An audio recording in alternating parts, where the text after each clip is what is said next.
Más de 200 años legislando por el bienestar de los colombianos. Recorriendo una historia política que consolida al Congreso como la casa de las leyes. En Voces del Senado, entérate de los debates, aprobación de proyectos, audiencias. Y toda la información de la actividad legislativa.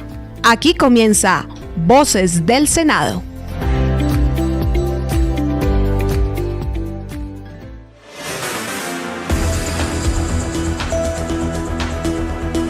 Señoras y señores, tengan todos muy buenos días. Aquí estamos. Hoy es sábado 14 de diciembre del año 2024. Bienvenidos a Voces del Senado, programa institucional del Poder Legislativo de Colombia. El presidente de la corporación es Efraín Cepeda Saravia. Jefe de Información y Prensa, Juan Francisco Balbuena. Liderados por Jorge Meléndez, aquí estamos los comunicadores para presentar toda la información generada en esta semana. Y sí que hubo hechos noticiosos de gran trascendencia en nuestro país, los cuales inmediatamente los desarrollamos. Bienvenidos a la Radio Nacional de Colombia. Esto es Voces del Senado. Mucha atención que la ley de financiamiento fue archivada. Esta una de las propuestas más importantes que tenía el gobierno nacional. Presentamos aquí las reacciones, el impacto, las consecuencias, todo lo que tiene que ver con la ley de financiamiento. Informa Hernando León Vanegas. Las comisiones económicas conjuntas terceras y cuartas del Senado y la Cámara negaron finalmente la opción de otorgar la aprobación a la reforma tributaria o ley de financiamiento que había presentado a consideración del Congreso el Gobierno Nacional. El presidente del Congreso, Efraín Cepeda. Que comienza mal, termina mal. Nosotros le dijimos al gobierno nacional, ¿cómo nos van a meter una reforma de 12 billones de pesos que ustedes ni siquiera han radicado? Una falta de respeto con la independencia de los poderes públicos, del Congreso de la República, y así lo anunciamos. Y ellos no quisieron retirar los 12 billones porque les dijimos, aprobemos por 511, vamos los 12 billones discutidos por separado y finalmente hagamos un presupuesto adicional. Los sectores del gobierno no transigieron, pensaron que éramos notarios del gobierno nacional y eso no fue así, y hoy se hunde una reforma tributaria absolutamente inconveniente. Y otra cosa, 8 billones, 8 o 9 que daba la tributaria, ¿qué es eso frente a los 102.6 billones de pesos que el gobierno nacional tenía sin ejecutar a noviembre 30? Que ejecuten, que se aprieten el cinturón, que dejen de estar creando tantos consulados y embajadas y que reduzcan el gasto y las OPS, etcétera. De manera que, y lo otro, el recaudo tributario cayó casi 50 billones de pesos este año con relación al año 2023. ¿Por qué? Por el desprecio que hay al sector privado. Mira, el sector privado, la inversión en Colombia cayó el 25% del año anterior y este año casi otro tanto. Y las últimas noticias son que esa inversión privada se está yendo al exterior. Sí hay inversión privada, ¿no?, de los colombianos, pero en el exterior. Entonces, si cae, vamos a hacer unas cuentas con plastilina. Si cae la inversión privada, cae la potencialidad de generar utilidades, y si cae la potencialidad de generar utilidades, por supuesto cae el recaudo tributario, y eso no lo podíamos remediar con una reforma tributaria que generaba más incertidumbre, más caída del recaudo tributario. Pero desde el partido de gobierno, el senador Alberto Benavides considera que no es una derrota del gobierno, es una falta de recursos para la aplicación de los servicios sociales que viene desarrollando el gobierno nacional.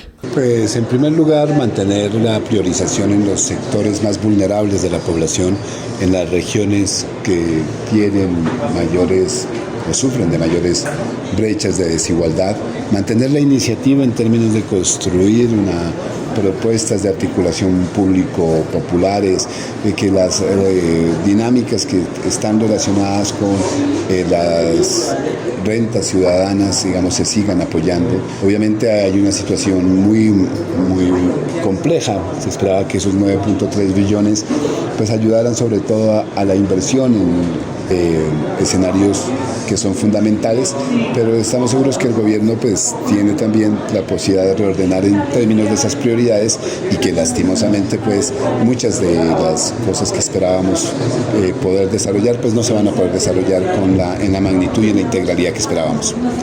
En esa magnitud de la que usted habla, ¿quiénes pierden realmente?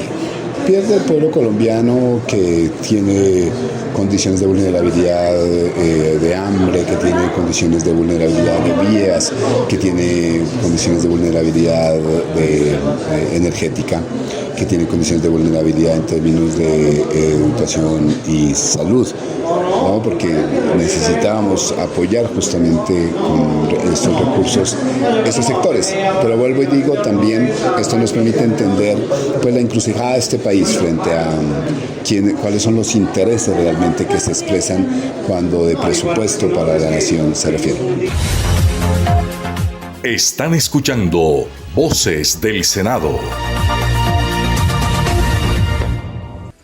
Avanzamos en la Radio Nacional de Colombia presentando Voces del Senado, y a esta hora les decimos que fue aprobada por las comisiones primeras de Senado y Cámara la iniciativa de jurisdicción agraria. La nota completa con Angélica Arango.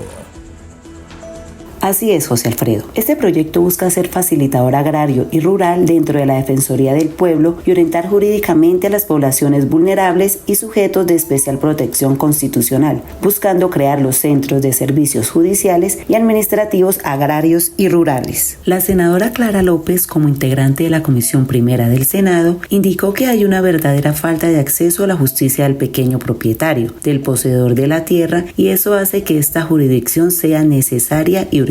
Uno de los proyectos de ley estructurales que más impacto van a tener sobre la búsqueda de remover las causas del conflicto armado y social en este país. Consideramos que este es uno de los proyectos de ley estructurales que más impacto van a tener sobre la búsqueda de remover las causas del conflicto armado y social de este país, que a pesar de los acuerdos de paz logrados todavía continúa. Una verdadera falta de acceso a la justicia, pero no del gran terrateniente, sino del pequeño propietario, del poseedor de la tierra en nuestro país, y eso hace que esta jurisdicción sea necesaria y urgente. Y no puede funcionar ni la reforma constitucional ni la ley estatutaria sin que se pueda implementar el contenido procedimental de esta norma. Y para recordar algo que se le ha olvidado al país en estas épocas, alabanza a la propiedad privada. Es cierto que nuestro sistema político la protege y la defiende, y así debe ser. Pero tenemos que tener en cuenta que la Corte Constitucional ha repetido sentencia del año 1953 del magistrado J.J. Gómez, mediante la cual se dijo que la propiedad sí es un derecho, pero que el derecho fundamental es la posesión, en un país donde solo hay títulos en la sabana de Bogotá y el Valle del Cauca. Entonces, sin lugar a dudas, los conflictos de tierra pues se profundizan porque se ha permeado el sistema de notariado y registro, y aparecen títulos, compras y ventas inexistentes, muchas de ellas a través de la presión armada de grupos armados ilegales. Este proyecto, en medio del debate, determinó las competencias que tendrán en el proceso de la jurisdicción agraria y rural, estableciendo el procedimiento y la forma en que serán seleccionadas las personas que dispondrán de la jurisdicción, las cuales deberán tener conocimientos en derecho agrario, ambiental y público. Informó para Voces del Senado Angélica Arango. Están escuchando Voces del Senado. Divorcio de una de las partes, el divorcio en Colombia. ¿Qué opina el congresista David Luna? Este es el desarrollo informativo en Voces del Senado. Así es, José Alfredo. Esta iniciativa es de autoría del senador de Cambio Radical, David Luna Sánchez, quien sostuvo que este proyecto contempla la mejor herramienta para poder ejercer las libertades que tiene cualquier ser humano, y muchas mujeres hoy en Colombia, queriéndolo, no pueden divorciarse, y también sucede lo mismo con muchos hombres. A partir de hoy, cualquier colombiano, hombre o mujer, en ejercicio de sus libertades, puede solicitarle a un juez divorciarse de su pareja por 1000 razones, entre otras porque se le puede acabar el amor. En ese sentido, el Congreso de la República, tanto en Senado como en Cámara, han tomado la determinación de aprobar este proyecto, lo que permite que no tenga usted que invocar una causal de las 10 que contempla el Código Civil. O sea, usted no tendrá que pedirle al juez el divorcio porque su pareja es alcohólica, porque le fue infiel, porque usa drogas, sino simplemente podrá decirle que tiene el interés de divorciarse y el juez con eso podrá actuar. Uno podría llamarlo para que la gente entienda, divorcio simple. Yo lo llamo divorcio libre. Usted puede pedir el divorcio en el momento que quiera, obviamente sin tener que invocar una de las causales que están contempladas en el ordenamiento civil hace muchos años. Y es un divorcio que permite decir, me quiero divorciar simplemente porque se acabó el amor. 3 años duró su lucha. 3 años, pero la sacamos adelante. Para Voces del Senado, Oriana Barbosa. Al aire, Voces del Senado.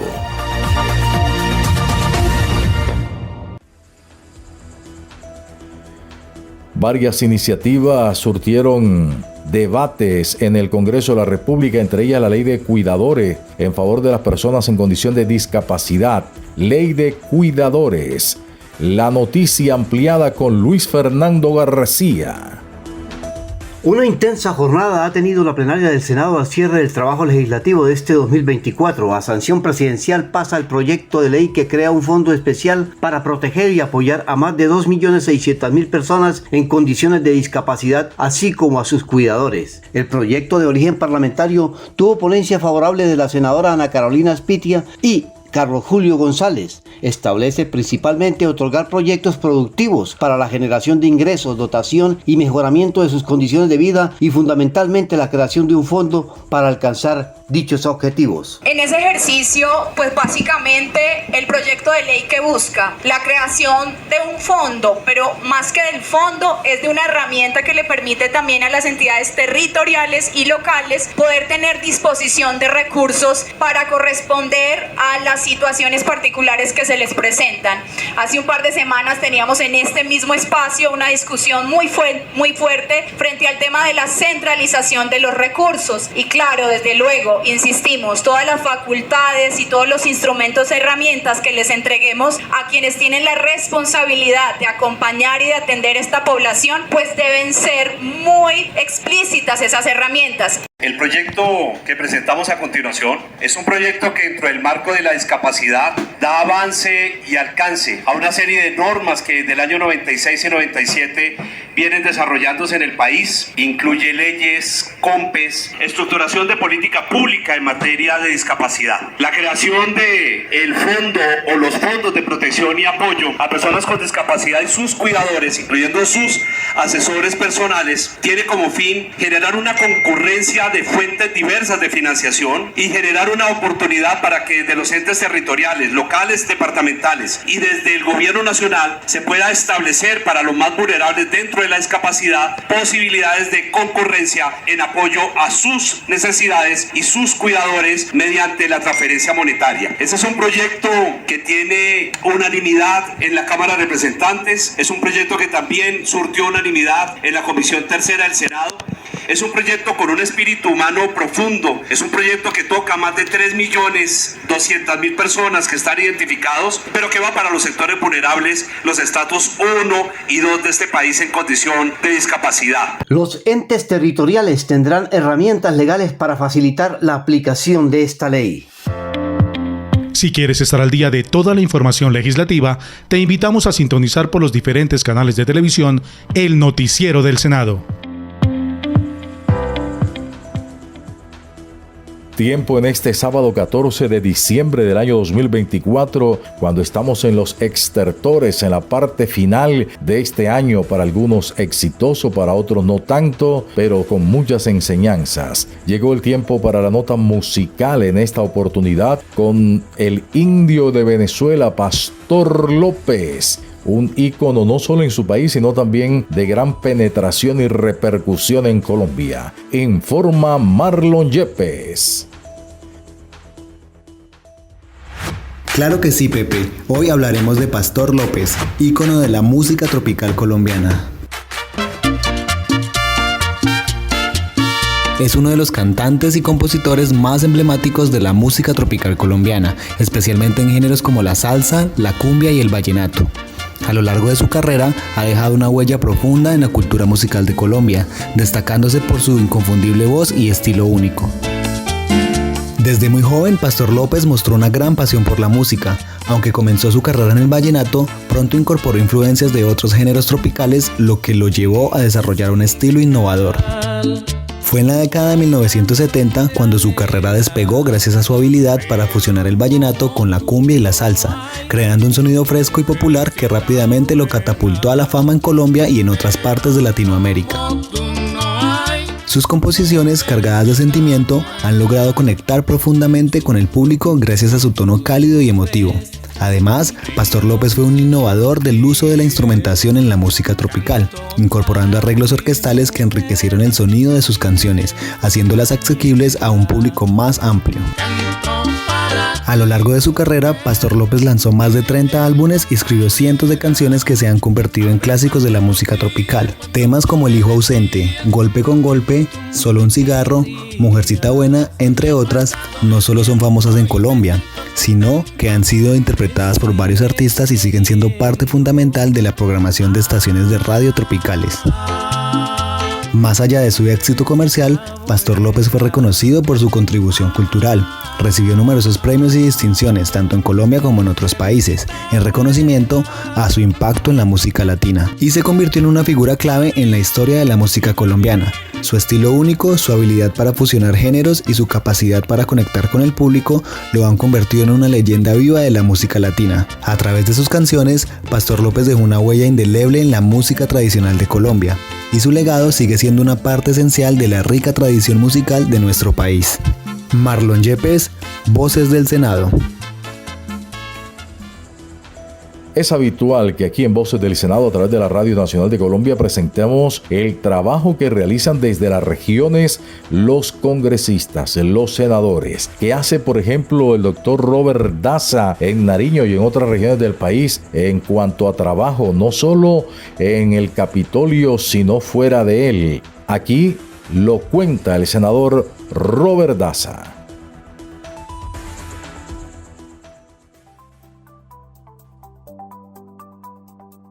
Invitado el senador Robert Daza. Congresista, ¿qué de su vida cuando no está aquí en el Senado de la República? Bueno, yo soy un senador campesino que fui elegido con representación de asociaciones de 19 departamentos, 190 municipios, y tengo que responderles a ellos visitándolos porque eso fue una de las recomendaciones. Cuando sea elegido no se pierda, cuando sea elegido vuelva por lo menos a comerse un sancocho con nosotros. He realizado en estos un poco más de 2 años alrededor de 270 visitas a territorio. Todos los fines de semana yo salgo a algún municipio o región más bien, ¿no? 2, 3 municipios, a hablar con la gente, a explicarles cómo avanzan todas estas conquistas que se van logrando en derechos de campesinos a nivel constitucional, a nivel de leyes, ya decretos y cosas concretas, y darles información sobre los programas también del gobierno, cómo pueden acceder a estos programas y pues o sea tener la oportunidad de que la inversión llegue a esos territorios campesinos. Cuéntenos detalles, llega un municipio por ejemplo que le invitan a un sancocho, llega a las 9 de la mañana, ¿cómo transcurre ese sábado o ese domingo? Bueno, nosotros llegamos, primero nos contactamos con la gente amiga que son los líderes campesinos, ellos nos reciben, nos brindan la seguridad porque hemos tenido que ir a sitios por ejemplo como el sur de Bolívar, ¿no? El fin de semana estuvimos en Micuaumao por ejemplo, que es un corregimiento un poco lejano de ahí de Morales. y la gente nos recibe desde un sitio donde digamos, o sea, se necesita una guía para llegar. Llegamos, o sea, la gente nos brinda un café, un desayuno, y luego ya llegamos a un salón comunal, a una casa grande, campesina. La gente llega allí, saluda, nos conocemos con los que no nos hemos conocido, y luego, pues, o sea, la gente empieza a hablar pidiéndole, bueno, que les resuelva este problema, les resuelva este otro problema. Eso me da la oportunidad a mí para decirles, mire, el gobierno viene desarrollando estos programas, decirle, bueno, con estas leyes, con este reconocimiento constitucional, ustedes tienen derecho a eso. Esta es la forma de organización, es decirles a ellos, darles herramientas y rutas de trabajo para que gestionen su propio desarrollo. Y precisamente, ¿cómo se sienten ellos cuando un senador de la República llega a su territorio? Pues yo creo que eso es lo que más les impacta a ellos, ¿no? Porque dicen, bueno, nunca pensamos que un senador de la República vendría acá a este territorio. Unos dicen, es la primera vez que acá llega un senador de la República. Es más, o sea, ellos dicen, bueno, siempre los senadores y los representantes a la Cámara llegan a las cabeceras municipales, pero en tiempos electorales, en tiempo de campaña. No estamos en campaña, hoy usted viene acá a hablar con nosotros, a explicarnos, a presentarse, a presentar su informe. Entonces, eso es una cosa que les impacta y les gusta muchísimo, ¿no? Se teje una muy buena relación, una relación de afecto, una relación de amistad, y yo creo que pues eso le sirve al campesinado porque es volver a creer en la institucionalidad, porque una institucionalidad que abandona empieza a perder legitimidad, y con esas acciones se construye nuevamente confianza. Senador, cuando llega y se encuentra con pobreza, con vías precarias, sin oportunidades de empleo ni de estudio, ¿qué piensa? ¿Qué pasa por su mente? No, da tristeza y pues, o sea, ya se reafirma, ¿no? Como este compromiso de luchar por el campesinado, ¿no? Se reafirma el compromiso de seguir en visibilizar todas estas problemáticas que tiene la gente, de llegar a la comisión, de llegar a la plenaria, hacer las constancias, de llegar a hacer las proposiciones y a trabajar con el equipo los proyectos de ley que les logren en el futuro resolver toda esa problemática que tienen. Además que se vuelve inspiración, porque un campesino dice, si el doctor Robert Daza pudo, yo también puedo. Claro que sí, y precisamente eso es lo que el presidente Petro ha dicho, ¿no? Tenemos que fortalecer el poder popular. El poder popular es esa comunidad decidida con una idea, con una fuerza organizativa a incidir en las entidades del Estado para que le resuelvan sus problemas. Mucha atención, que los jóvenes podrán retirar cesantías. ¿En qué consiste? ¿De qué se trata? Vamos a hacer pedagogía de la información aquí en Voces del Senado a través de la Radio Nacional de Colombia. Fue aprobado por unanimidad un proyecto de ley que busca habilitar el retiro parcial de cesantías para financiar proyectos de micro, pequeñas y medianas empresas de mujeres o jóvenes entre 18 y 28 años, brindando herramientas para cerrar brechas económicas y fortalecer la cultura empresarial de nuestro país. Así lo ratificó la senadora Nadia Bled. Hoy en día la pobreza en nuestro país tiene rostro de mujer. Son más las mujeres hoy que enfrentan ese flagelo. Con este proyecto lo que buscamos es habilitar que se pueda hacer un retiro parcial de las cesantías hasta un 50%, con el fin de que esos recursos se puedan invertir en los proyectos de emprendimiento de mujeres en nuestro país. ¿Qué queremos? Que una mujer que trabaja pueda sacar un porcentaje de sus cesantías para invertir en un proyecto de emprendimiento que sea propio. Pero si de pronto ella no trabaja, pues su esposo o su cónyuge, su compañero permanente también puede hacerlo. Y se pueden invertir en proyectos de emprendimiento de micros y pequeñas empresas, no solamente de mujeres, sino de los hijos de ellas. Queremos con este proyecto que las mujeres puedan emprender, puedan hacer empresas en nuestro país, puedan luchar por sacar adelante a sus familias y a sus hijos, que puedan ser dueñas de sus propias decisiones sin ninguna limitación. Al aire, Voces del Senado. Señoras y señores, gracias por acompañarnos en este sábado. Bonito día para todos en la capital del país, pero también en todas las regiones de nuestra patria adorada. Saludamos a los residentes en Riohacha, en La Guajira, también en Tarapacá, en el Amazonas. Saludamos a la gente de Fortul, saludamos a la gente que nos escucha en Sardinata, norte de Santander, y también en Florida Blanca. Saludamos a la gente de Palmira, en el Valle, y todos los compatriotas. Gracias en nombre de Efraín Cepeda Sarabia, el presidente del Senado, Juan Francisco Balbuena, jefe de información y prensa. Este equipo de comunicadores, liderado por Jorge Meléndez, los invita muy amablemente para que nos acompañen mañana en este mismo horario aquí en la Radio Nacional de Colombia. Por su amable compañía, gracias. Hasta entonces. Permiso.